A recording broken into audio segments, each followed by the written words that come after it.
अयन्नि वाक् प्राणश्चक्षु श्रोत्रमथो बलमिन्द्रियाणि च सर्वाणि सर्वं ब्रह्मोपनिषदं माहं ब्रह्म निराकुर्याम् मा ब्रह्म निराकरोत् अनिराकरणमस्तु अनिराकरणं मेस्तु तदात्मनि निरते य उपनिषत्सु धर्मास्ते मयि सन्तु ते मयि सन्तु ॐ शान्ति शान्ति शान्तिः ॐ May all my limbs attain strength. May the body, the mind, the sensory and motor organs, and the life force become powerful and efficient. All is verily the one without second, blissful, conscious existence itself, the Brahman. May I never deny the reality of Brahman. May the Brahman never reject me either. May all the virtues necessary to experience this truth in life and which are spoken of by the scriptures be with me. Peace, peace, peace.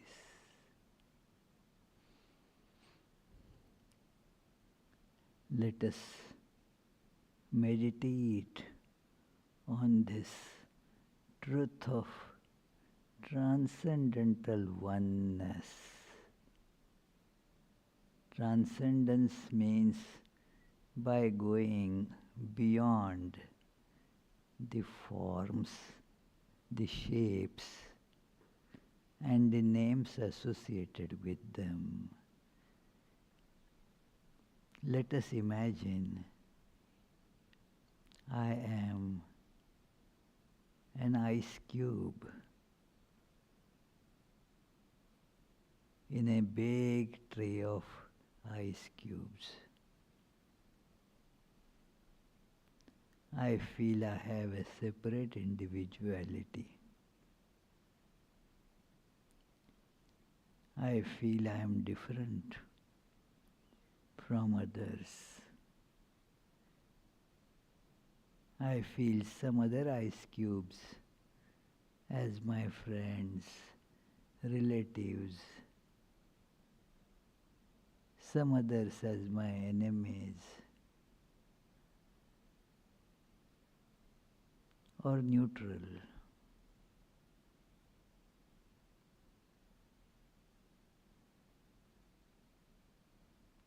I am attached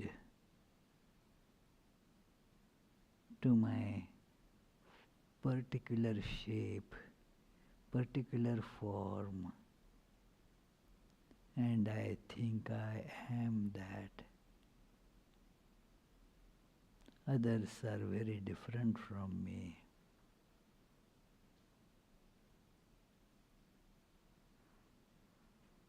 But in the warm weather, all ice cubes are melting. My shape, form is melting. I am able to see the oneness of all more and more.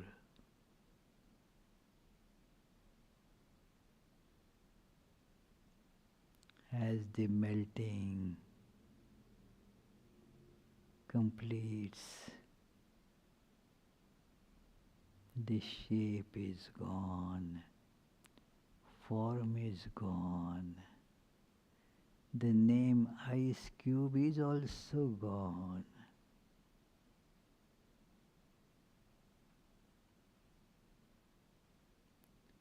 Only one without a second.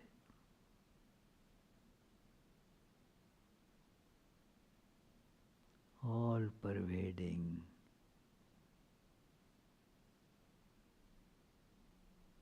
Existence alone remains.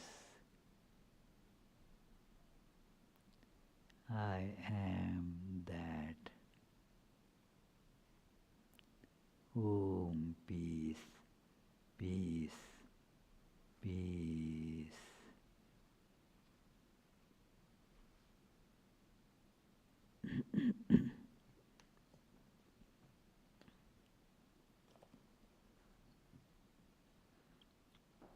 That clicker.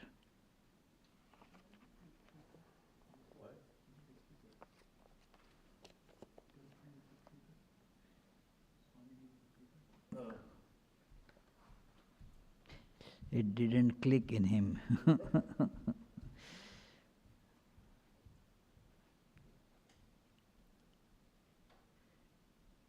So, we are restarting from today this weekly classes on Srimad Bhagavatam. The last class that we had was before we closed for the summer. 3 months ago, it was 16th of June that we had our last class, the class number 134. So today we shall start the class 135th. Let us begin with the... nothing is started here. So many, machine things are there. So can you read? Marian, can you read from there? Okay, so let us chant this opening chant, which happens to be the very first verse of this great treatise, Srimad Bhagavatam. Janmadhyasya yatonvayaditaratashchartheshvabhijñasvarat tene brahmhridaya adikavaye muhyanti yat surayah tejo varimridam yatha vinimayo yatra trisargo mrisha Dhamna svena sada nirastakuhakam satyam param dhimahi.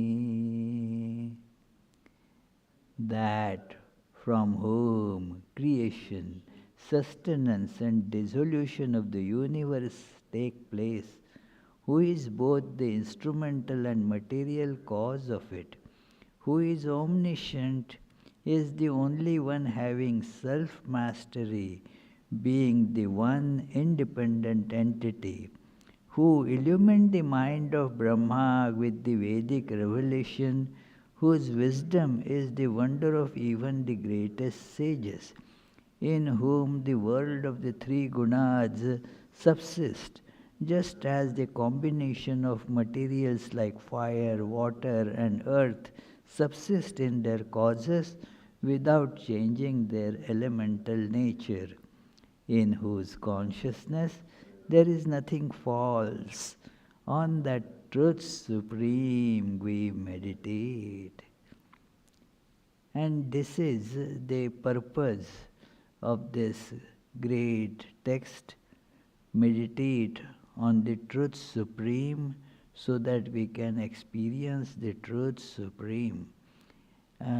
This adjective supreme means that commonly what we consider truth in the relative world, it changes from time to time, place to place, person to person. So, they are called relative truths. They are not the truth supreme. Truth supreme is when these particulars of time, space are transcended, gone beyond. Then it is what we see is the supreme truth. The relative truths are like now you would say it is evening here, but same is not true in Australia. Australia it is not evening. So it is like that. The truths, these are relative truths. You may say it is kind of cold here. May not be true in some other place where it may be very hot.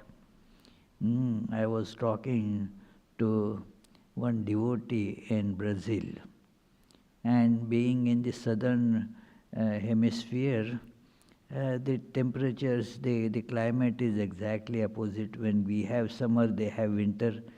So I was telling just a couple of months ago, oh, it's so hot here today. Uh, how are you? It was a video chat. How are you putting on this big jacket? Swami, we are in the southern hemisphere. It is very, very cold here. So it is relative truth. Relative truth is true only within certain context. Something is true for some person may not be true to another person. Like I am accustomed to eat very hot food. That so, but that is okay. That food is so good for me. But for somebody else, it may not be welcoming food at all. So it changes the truth, relative truth. But what relative truth indicates is what is absolute truth. That absolute truth which is unchanging in time, space and for person, that is what is our craving. We want that truth to come to our life. Why?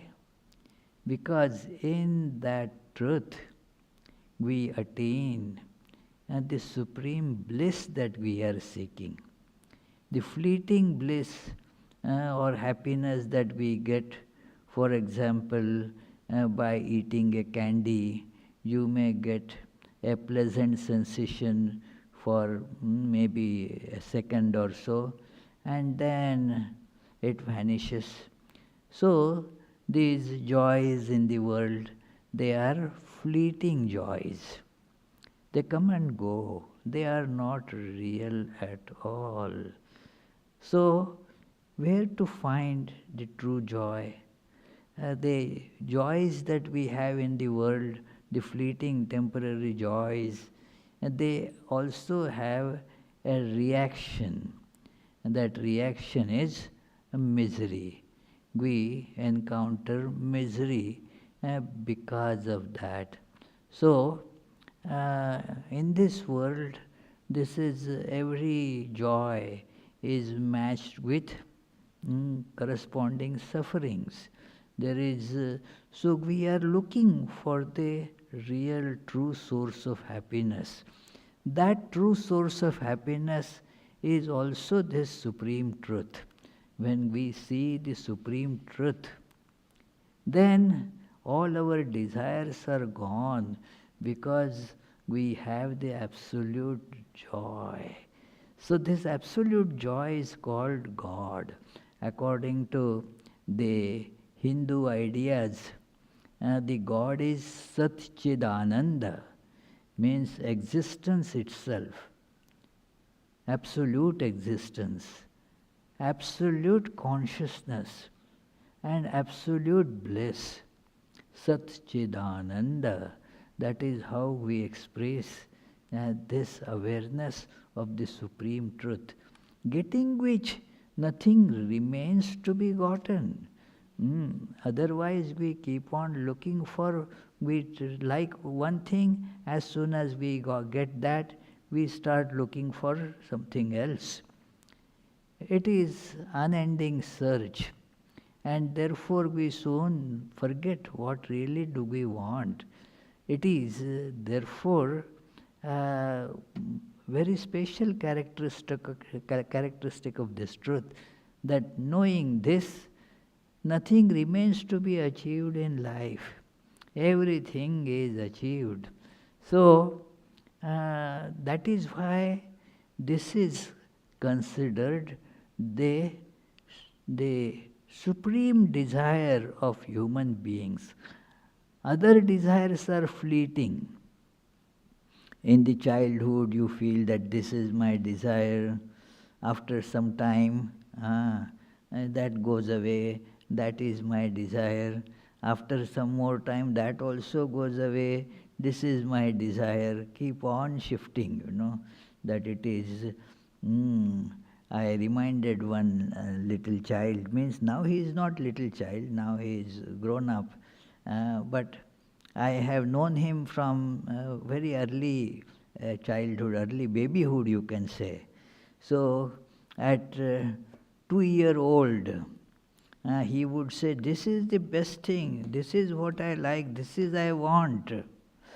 The kind of food he would like then, like these donuts, that was his favorite then.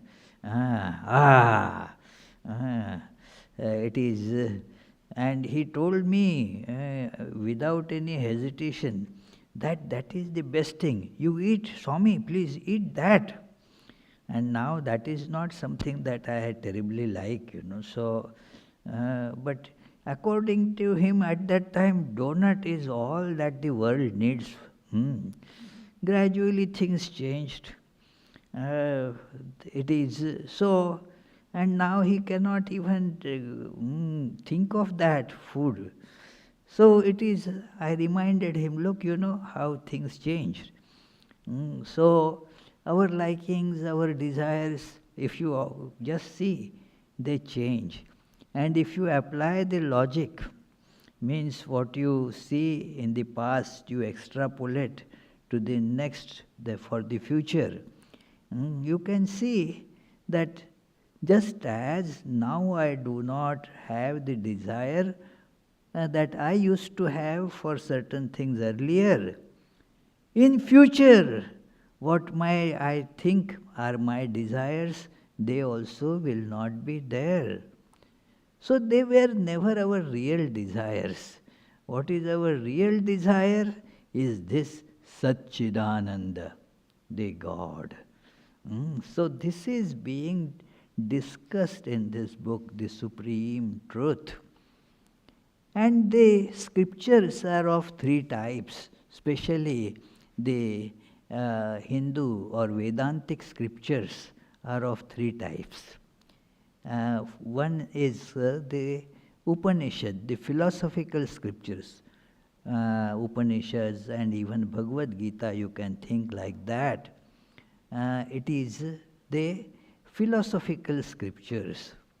Then there are scriptures which are giving us the code of conduct, that how should we lead our life, day-to-day life. Because Ishani will say, Swami, I don't have time, to read and understand all that philosophy. But I want to lead a religious life. So tell me, what should I do, what should I not do, what time I should get up, and what particular things I should pay attention to. It is like a working manual, a working manual. So like all of us use computers. How many know the science and technology behind making of that computer? No, very few know actually. And they don't need to know either. What, Charlie, do you use computer? Yeah. Never? Yeah. You use every day. Do you know how it is made? No. Does it prohibit your use of computers? Not that. I do what I need to do. Yeah, exactly. That is, you need to know some how to operate it that much. So that is the text called Smritis. They day to day conducting our activity according to the advice of the great sages. And we don't have that capability of understanding all that deep philosophies, nor we have time for that. Our lives become so busy with so many other things to do. So, who is going to have enough time to spend in all understanding philosophy? Forget it. So, what I want is just operating manual. So these scriptures are called what? Tilak? Smritis. Huh? Smritis, code of conduct. So it is. Then come another category of scriptures, of which a great example is this Srimad Bhagavatam. They are called Puranas, where the same great truths are brought to us through stories. Stories and parables, because we all like to read stories. Mm. They, there is not much inclination to read the difficult philosophical treatises.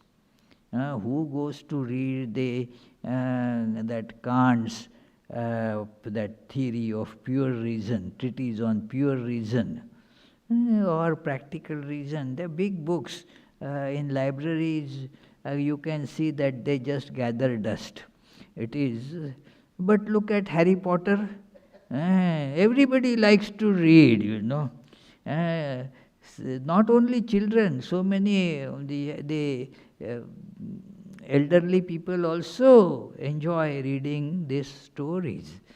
It is strange actually. It is something that the many psychologists have actually probed this strange thing, that while we say that we want facts, what we actually get interested not in facts but in fiction. Mm. We go to read fiction. The facts are drab, dry, pointless. So we, even to read the facts, we have to have some skilled writers to present it in an interesting manner. Stories, therefore they start calling, the newspaper story. Why they call it story is because the story attracts people. A fictional format is given to some factual presentations. So these Puranas are like that. The great truths are presented through the stories and historical accounts of all uh, great sages, their acts, and through that, the uh, great scriptural truths get imparted. That is why Jesus also said, I teach through parables. Why parables? Because people would like that they will feel interested in listening to them. Come on, I will teach you philosophy. Everybody will run away. But here is the parable of the prodigal son. Then people would be interested. Prodigal son, what did he do? Okay, so that is how the interest comes. Oh, what did those that Krishna did there? Okay, yeah, there is. How did he kill his demon? And so people want to listen to that. The story. We like to read the stories of war. That is how another strange thing. Not that we like to jump into war, that we don't want, but remain in a safe place and then read the stories of war that people like. So in these books also you will find many stories of war get described. So that is how the nature of this book says, that telling the truth through stories. So here I just spent, because this is an introductory class and I see many new faces we are assembling after 3 months. So I spent a little time about the nature of these books, and especially this book, Bhagavata. It is called Mahapurana. The great of the Purana, the word, the meaning of this word Purana, it has many meanings, but the meaning that comes into the reference to context here is that it is stories of the old.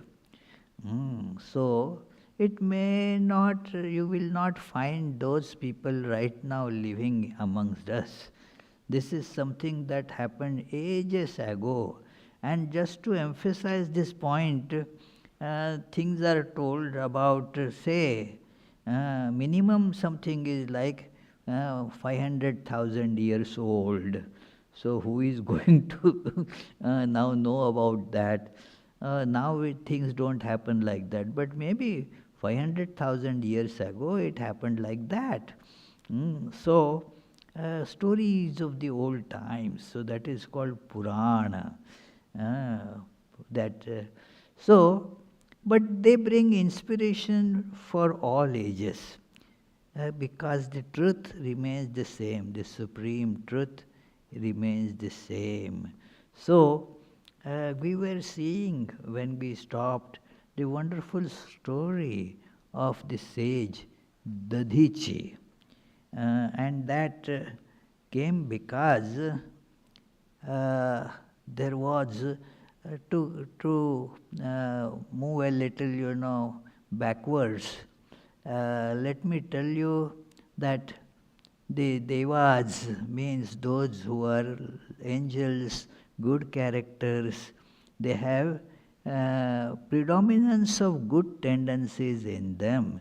But there are also the tendencies to the worldly enjoyments. So that is the Devas. They are not looking for the highest impersonal and supreme truth.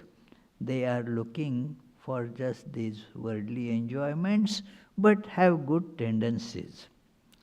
Then there is the other counterpart called Asuras, the demons.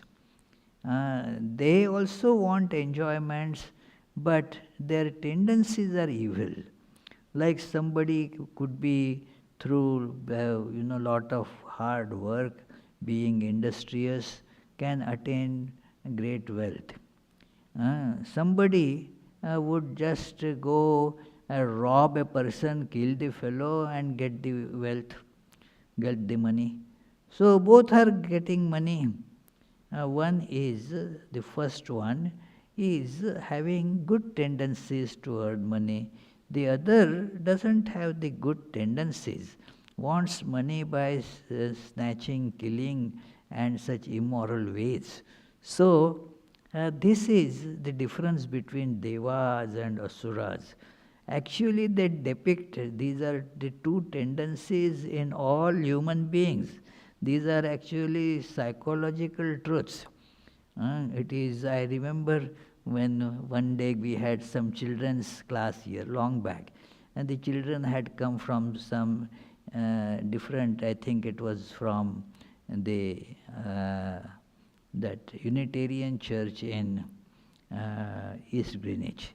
So they had come and they were having nice chat. I was talking to them, telling them different stories. And then I asked them, hey, you are all good children, I agree. Are you always good? Are you always good? And the little girl, she did hands like that. And sometimes, sometimes I'm good. not at all the times. So, when we are good, these angelic devas tendencies, they are powerful in us. But then they get subdued by the other demon tendencies. I was having a nice chat with Naomi. I think yesterday or day before, that about some such things, that it is that these are bad people, and then what is bad? I asked, are you always good? Are you always good? Nobody can say, yes, I am always good. No. Uh, Maybe some are good for most of the time, but always is a difficult to. Yeah, it cannot be generalized. Even our Charlie, very good person, but still is not always not very good, I am sure, because human being is a mixture. Well, according to Naomi, I'm not always good. According to Naomi, you are never good. Yeah. No. So it is like that. Yeah, yesterday she was going to give him a ride, and then she started telling, you are like that and like that and like that. So it is. So because these are relative things, Uh, so it is. So these are the stories of our own, they sometimes the demons are predominant in us, sometimes the angels are predominant in us.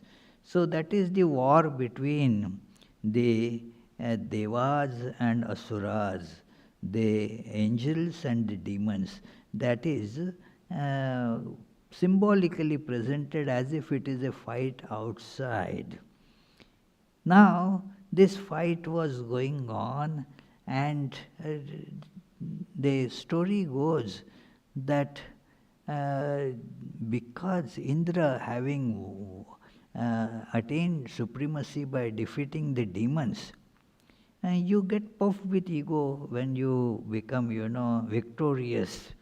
Then you forget that there were many other reasons behind the victory than your prowess. There were certain other things that were responsible for that, and one of them was that the support and the uh, great help of the guru, the teacher. The teacher is teaching them that how to do things. Now Indra, he insulted the teacher once, and the teacher therefore left. That here I am not wanted by these people, why should I waste my energy? Left. And then these Indra is the chief of these angels. Indra and the angels, they suddenly became weak because the support of the Guru is withdrawn, as it were. And then Asuras, the demons, attack them, seeing that now they have become vulnerable. So it is, and suddenly that happens to our lives, It is again, as I mentioned, a depiction that when the great souls that we revere and who support us, if we lose respect for them, not that they are at a loss, we are at a loss. So we become devoid of power, and thus the bad tendencies in us become victorious. And now this Indra understood that. So, by the advice of Brahma, Brahma said, you have to have Guru. It is not, this will not do.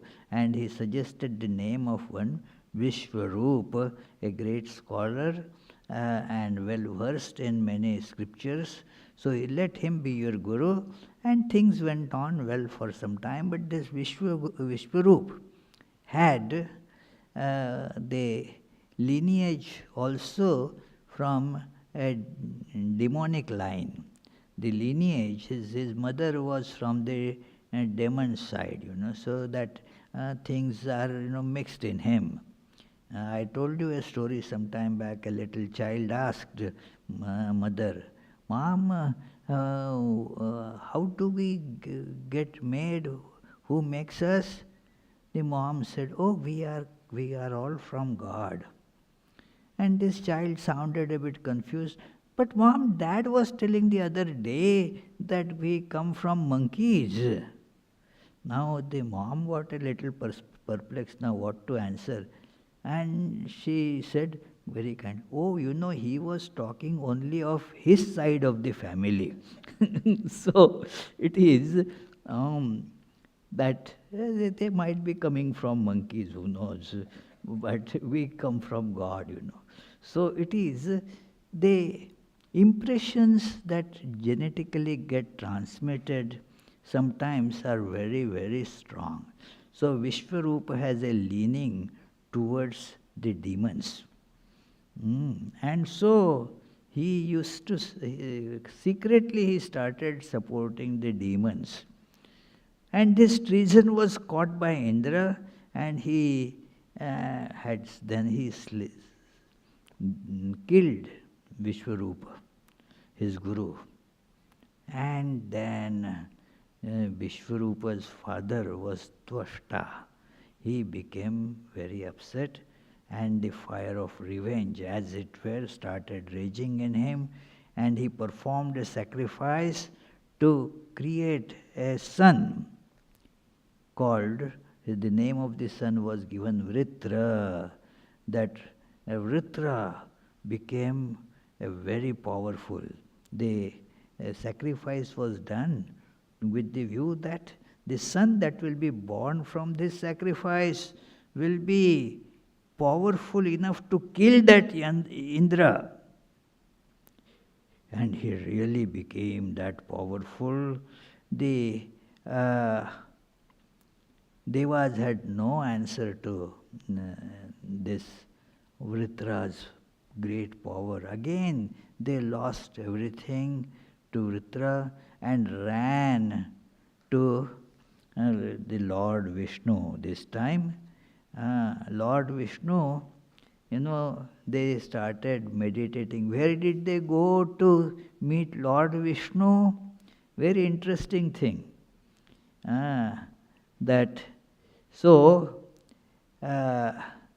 They became introspective. Lord resides in our heart. Sri Ramakrishna again and again told us that our heart is the chamber where God can meet us. God lives in our heart. God is everywhere. God is everywhere. But where can you have a meeting with God? Go within. Look at the center of your consciousness. Heart doesn't mean, although in the picture I have shown it like this, a biological, physical heart there, but that is not what is meant by the word heart here. Heart here means the center of our consciousness. That is the connection between our awareness of I and where we show it physically. That we show up ourselves here, oh, I am so and so. We show it here. We do not touch, I am this, no. It is, we touch that spot, I. So it is the seat of our I consciousness, and that is where you can see God. God is our very self. Sri Ramakrishna again and again insisted on this, that God is in our heart. He is within us. So search has to be made within. That is becoming introspective. And what is other meaning of the word introspective, which also is very important here? We start looking for our defeat, the cause of our defeat inside. Inside, rather than blaming other people. Blaming other people comes very easy, but it doesn't solve the problem. The problem is here, not in somebody else. But the tendency is that it is because of this. It happened because of this. This fellow is the cause of all my sufferings. It is all such ideas come, it is. And then we become angry, upset, and we become worse off than what we were.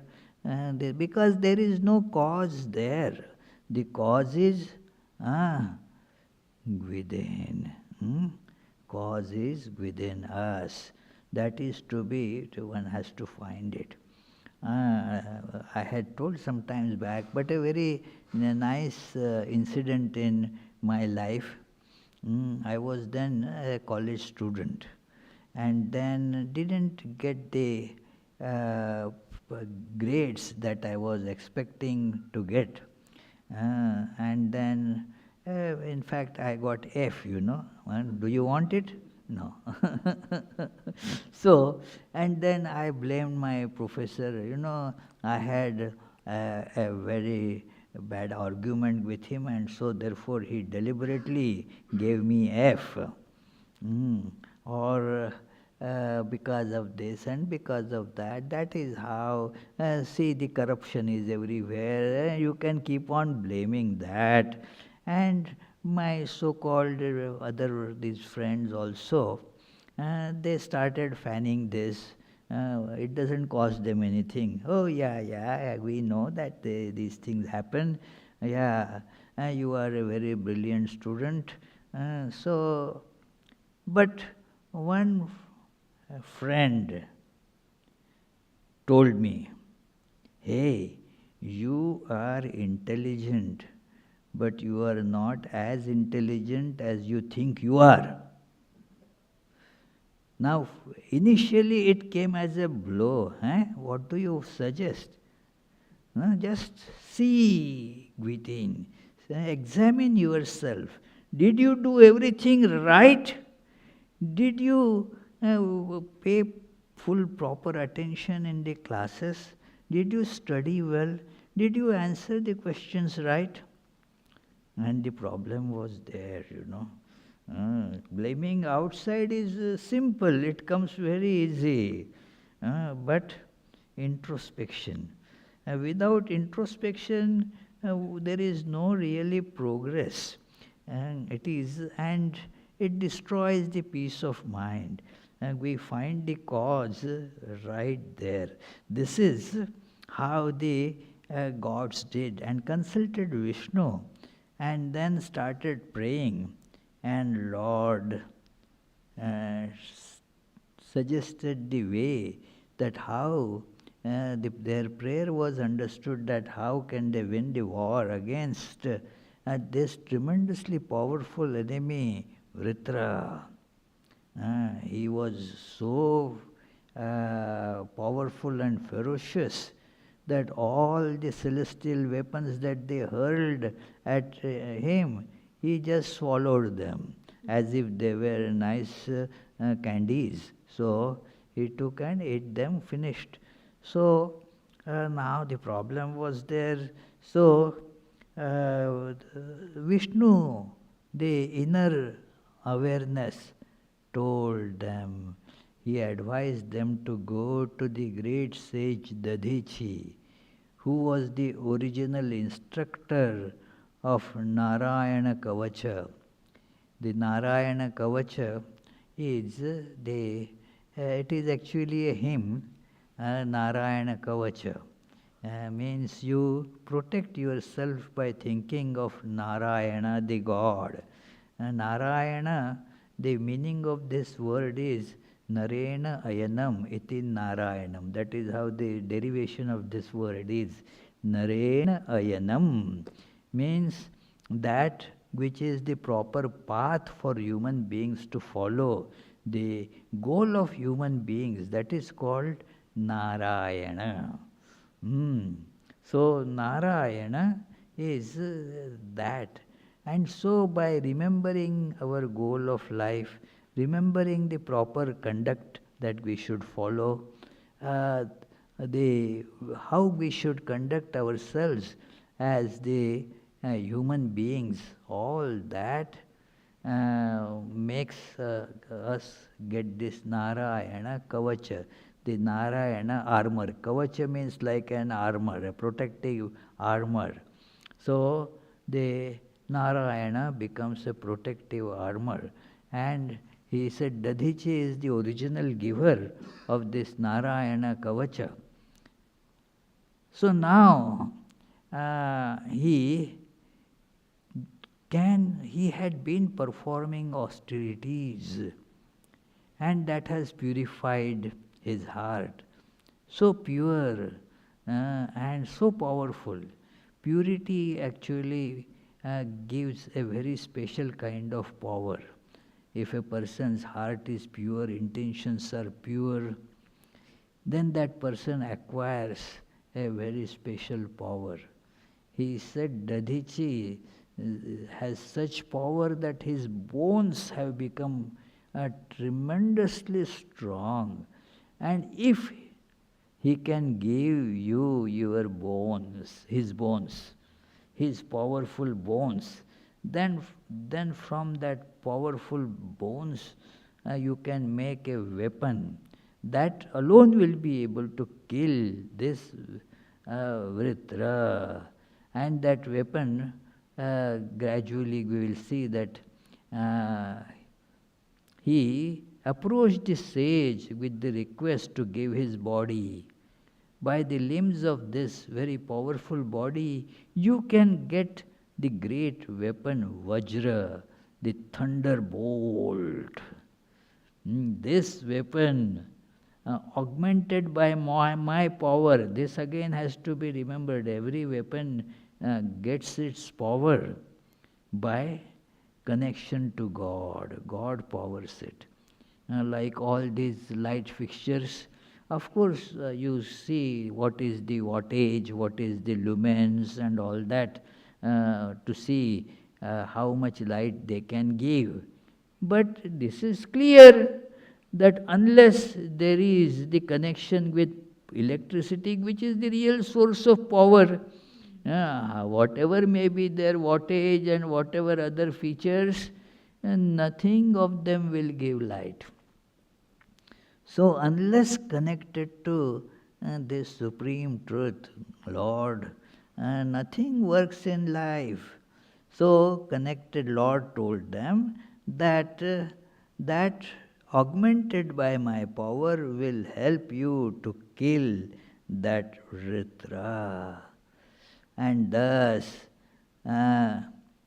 Dadhichi, they went to Dadhichi. Dadhichi is described in various legends in the Vedas and in Puranas. He is described in Rig Veda, and he is told here as an expert in Atharva Veda, being actually the son of Atharvana, the sages, the sage from whom this Atharva Veda came up. So, Atharvana.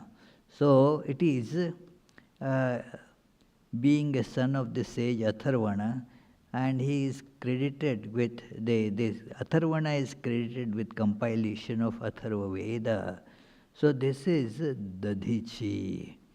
So, Indra and other devas approached Dadhichi prayerfully. When you want something from someone, you become prayerful. Automatically this happens. If you need something that you do not have the capability of getting it otherwise, It is only if that person gracefully gives you, out of grace, if that person gives you, then only you can get it. Then now you become prayerful. You need it. You desperately need it. And there is no other way to get it except if that fellow graciously grants it to you. Now, how will you approach? How will you approach that person? Hey, give me. Then who are you? You know, and that is not the proper way to approach for that. Hey, will you give me? No, you won't get it. Oh, please give me.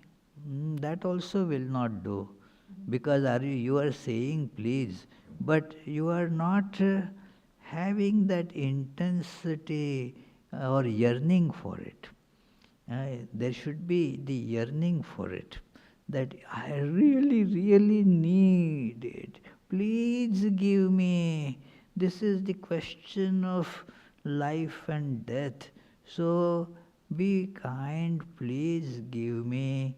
Then you may be in a better position to get it. So these devas approach the sage with that prayerful awareness. Please give me.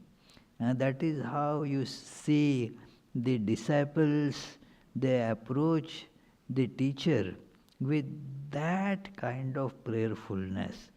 Then they get it. Otherwise, they don't get it. It is our attitude that makes us get the education or learning from the teacher. Otherwise, we don't get it. The arrogant approach doesn't help us to get any education. So it is told in Bhagavad Gita how the sages grant us the wisdom or knowledge. How do they share with us?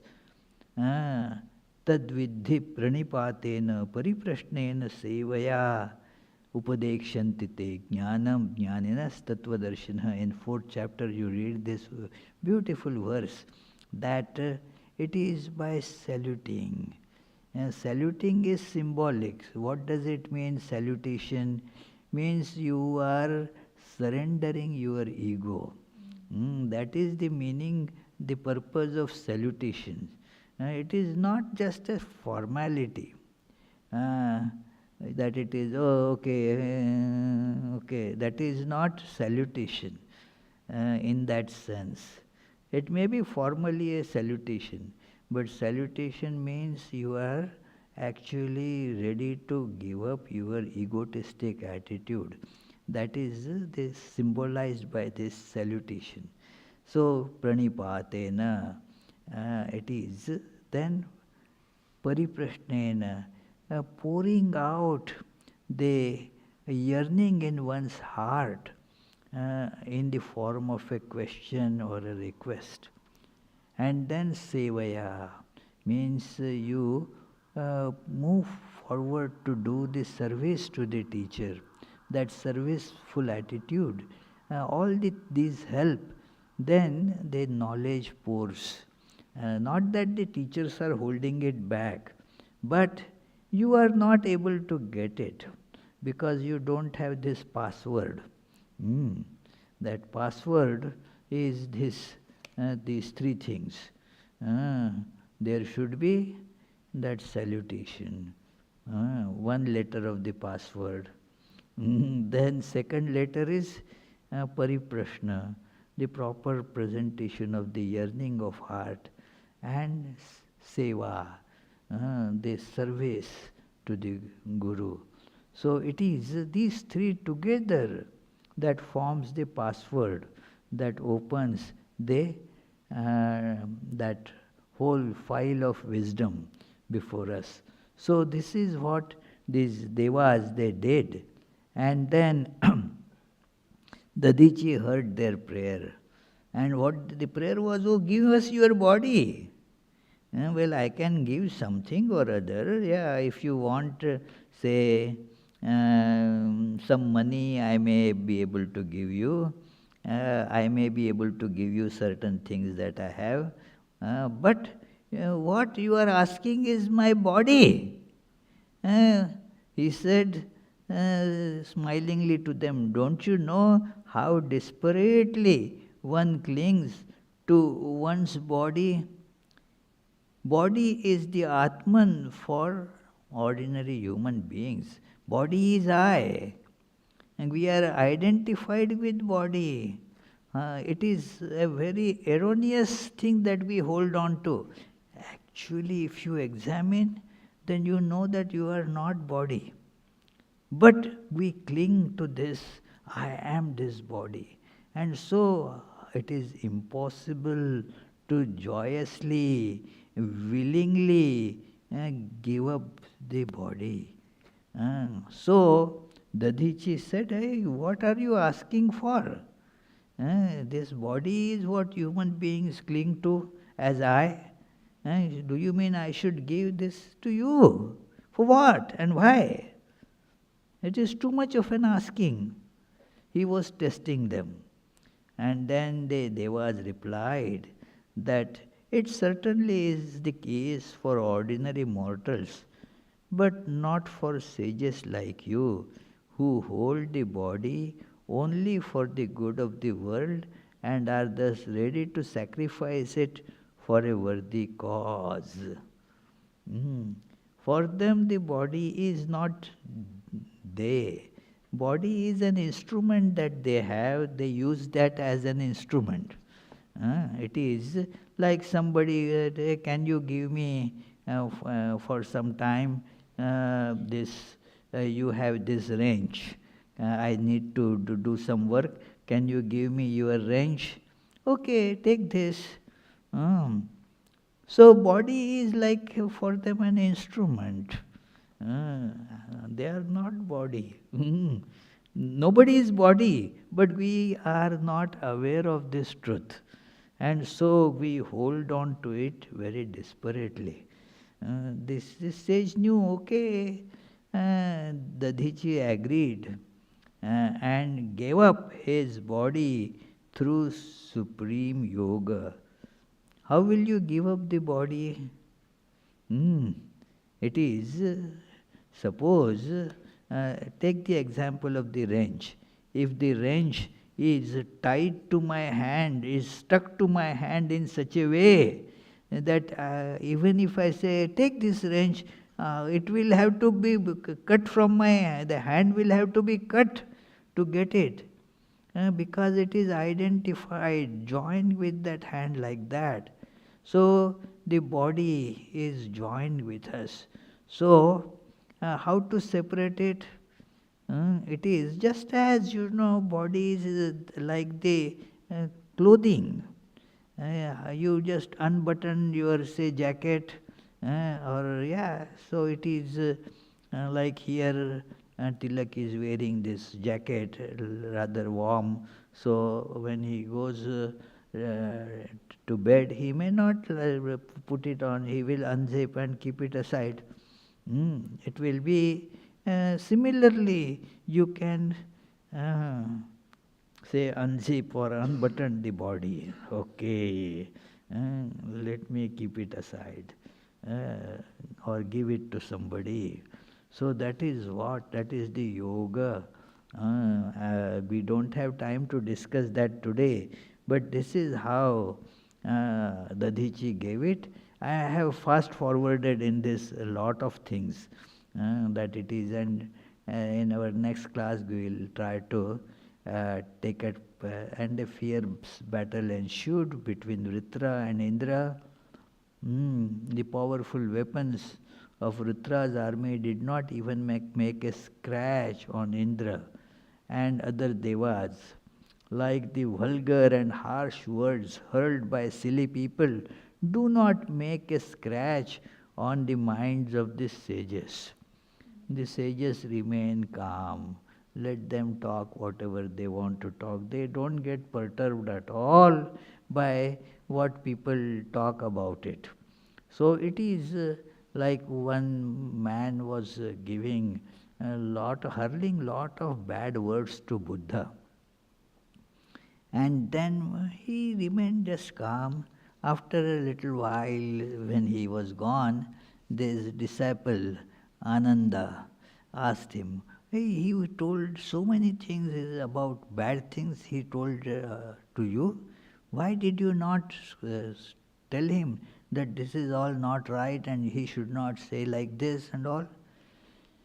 He said, look, Ananda, if somebody comes with a gift to you and if you refuse to take it, what happens?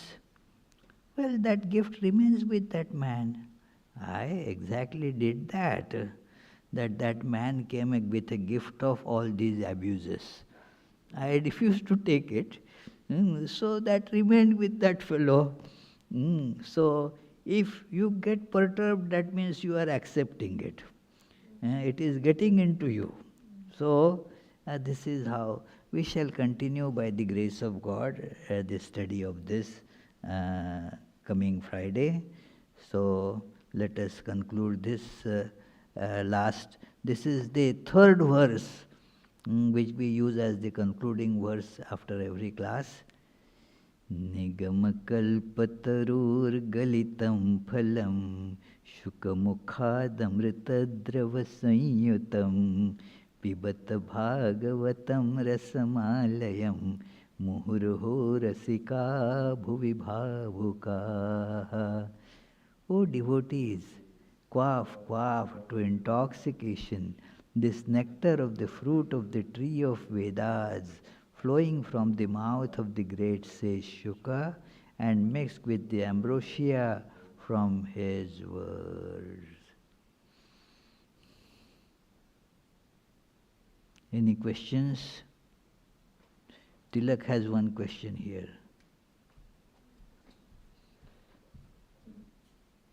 So Swamiji, I was listening to a podcast today based on the gospel of Sri Ramakrishna, and it said that when an aspirant achieves some kind of enlightenment, they give up their body in 21 days. It's like the wheel came off a car and then it... Yeah.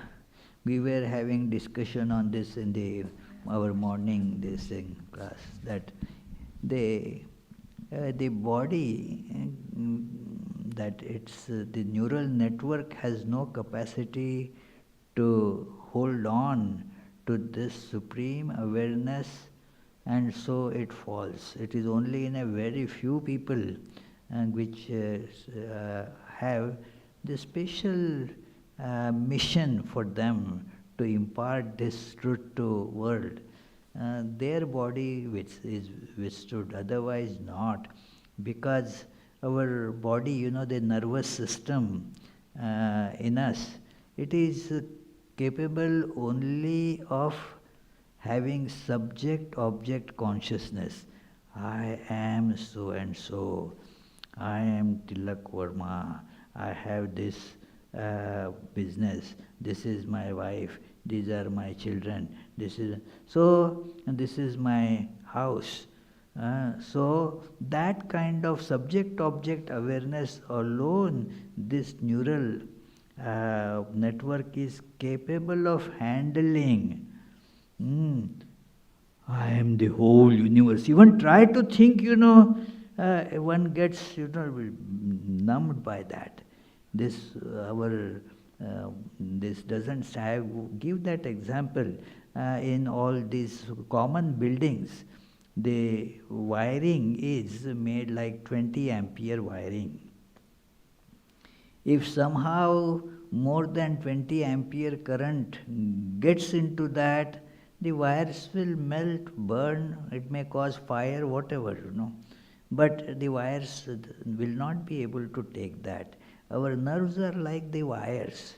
So, the tremendous current of consciousness that I am the universe. Think I am not the body. That is why it is so difficult unless one practices intense meditation. Even that awareness, I am not the body, takes long time to come. So, therefore, what it says somehow, the past momentum makes it go for max 21 days, and then the body falls. Yeah, this is one. We don't have to worry about it, there is a long way to go. One lady told me, Swami, I don't want to come for meditation. Why? She was saying in jest, but why? No, if I get into that samadhi, then my body will fall in 21 days, and then what my husband will do, and what. I said, your husband will rejoice, don't worry. So it is. That is how it is. You don't have to worry about it. Yeah. Swamiji, I have a question. You also have a question. Okay. Yes. Just because he asked, you have I to know. ask too. Okay. So you said that all of us have the Deva, the good and the Asuras in us. All of us have that, the good and the bad, or the good and the evil. Yeah. Is it the amount of, good and bad, is it because of our past karma?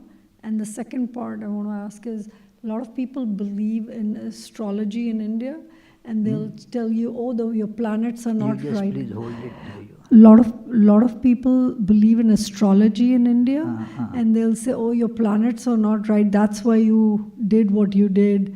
Your moon was not strong, or Jupiter, or whatever. So I just want to ask you, is it the karma, or does it have an outside force has an effect on your Deva and Asuras? Well, the question about astrology, not that I don't say that the astrology has to be false, but I have absolutely no interest in it, have no knowledge of it either. Second thing is, even if what they say is true, what are you going to do about it? You have to do whatever is the best in your hands. So, suppose that is why the Hitopadesh, a very important book, it tells you what to do, that it is, that don't go into my bad luck or good luck, or this is the fate and all that. Don't think of that it is Udyoginam Purusha Simham Upaiti Lakshmi Daivena Deyamiti Ka Purusha Vadanti Daivam Nihatya Kuru Paurusham Atma Shaktya Yatne Krite Yadina Siddhati Kotra Doshaha. Very beautiful advice. Swami Vivekananda has again and again mentioned this particular advice in his letters, especially, that it is thinking of that because this is the moon or the Mars or the Saturn in this, that is why it is all causing. Okay, do you have the capacity to move the moon? What can you redo your past? That is a terrible wastage of time, of thinking of redoing the past. The past is gone. This is the past, dwelling on the past. That is a terrible wastage of energy and time. Had it not happened like this, then this would have happened. Then that, what is the use of it? It is useless. So do not, a practical person should not waste energies in those things. Do good actions, try to bring out the good tendencies in us. How do they come? It is like gardening, water only those plants that you want them to grow. Weed out the others. Don't supply any nutrition or water to them. So that is what they do with that drip irrigation. Supply water only to that plant. So those farms you will see not a single weed grows there. Impossible, because they don't get any nutrition. If we dwell on those thoughts, the evil ideas, evil connections, then by dwelling on it, it keeps on increasing, grows. So don't provide that nutrition to it. That will not. Provide nutrition, therefore, to all these, meditate on God, listen to scriptures, do prayers. That will intensify the good things in you. Right. Thank you. Here is Sarada. She has come after many years, I think. How many? 1 year. 1 year. Okay. Yeah, moved back to Providence recently. So my question is, when Swami Vivekananda ji left his body, I've read that like secular doctors that examined him reasoned that the cause was a brain hemorrhage. So I'm wondering, we obviously know that not to be the case, but I'm wondering if when a sage leaves their body, through God realization, will there always be like an apparent physical cause to explain it to secular people, or is that only in specific cases? Yeah, now the doctors have their instruments and their capability. According to them, that there is a brain hemorrhage, and that is factually testable by the medical examination. There is nothing wrong in it. But what caused that brain hemorrhage, that they don't know there. There was not that Vivekananda had a fall and head injury to cause it, or not that he had he just gave up the body. His brother disciple at that moment in Chennai, this happened in Belur Math near Kolkata, and that brother disciple was in Madras. So the brother disciple Swami Ramakrishnananda suddenly saw that Vivekananda is telling, just as one just spits out something from the mouth, so I have spat out the body. So it is, for them the body, as I was mentioning, that it is just a garment, So the purpose of that garment is done. Like people put on, for certain this particular program, function, they put on some very special dress. And then as soon as that function is finished, they take it out, gone, not necessary now. So Vivekananda, that was the body was taken for a particular purpose only. And that purpose is done. See, it was so difficult for him to be in the body because the awareness is infinite. I am everywhere. Now that awareness, how difficult it will be for it to think that I am this body. There is that very beautiful incident about it, that one day that happened in America, he had to give a lecture. And he was getting ready to give the lecture. So he was, the hostess, that lady saw that he is looking in front of standing in the front of the mirror and again looking at the mirror. So she thought, like the normally a person would think, that Vivekananda also, he is very much attracted to his physical beauty. He again and again goes and looks in the mirror. And Vivekananda just understood that thought of that lady instantaneously and turned towards her. She was stunned when he started telling, why do I stand in front of the mirror? Because I have to keep on reminding, hey, you are this body. You have to give lecture going in this body.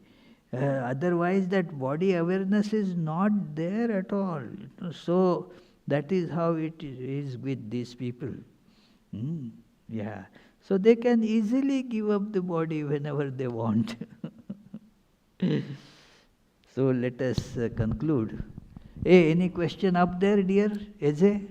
Yes. Oh, okay. I was not going to take it up. Forgot. Yes, there are the web questions. One question from Jyoti Champanakar. Namaskar, Jyoti. Pranam Maharaj. Pranam, pranam. Will you please elaborate on how purity of mind makes the body strong? How the purity of mind? I didn't get the last. Purity of mind makes the body strong. How? Yeah. How the purity of mind makes the body strong. Because what makes the body weak? Out of this not having control on mind, we go on eating what we should not eat. We do not do all those exercises which we should do. We are not, because of the impurity in mind, we do all those things which will weaken the body. And so if the mind becomes strong, then the body becomes strong. That is one reason. There is second reason is, when the mind becomes pure, it tells you the purpose of having this body. And so now you give it a proper direction, and the proper strength comes from that purpose. It is, if there is no purpose seen for life, then the body kind of loses its strength because there is no purpose. So therefore getting this purpose is also that sign of having purity of mind that helps to strengthen the body. Thank you very much. So we shall now have the closing song. Please join. Mukunda Madhava Govinda Bol, Keshava Madhava Hari Hari Bol. Mukunda Madhava Govinda Bol, Keshava Madhava Hari Hari Bol. Hari Hari Bol, Hari Hari Bol, Hari Hari Bol, Hari Hari Bol. Krishna Krishna Bol, Krishna Krishna Bol, Krishna Krishna Bol, Krishna Krishna Bol. Mukunda Madhava Govinda Bol, Keshava Madhava Hari Hari Bol, Keshava Madhava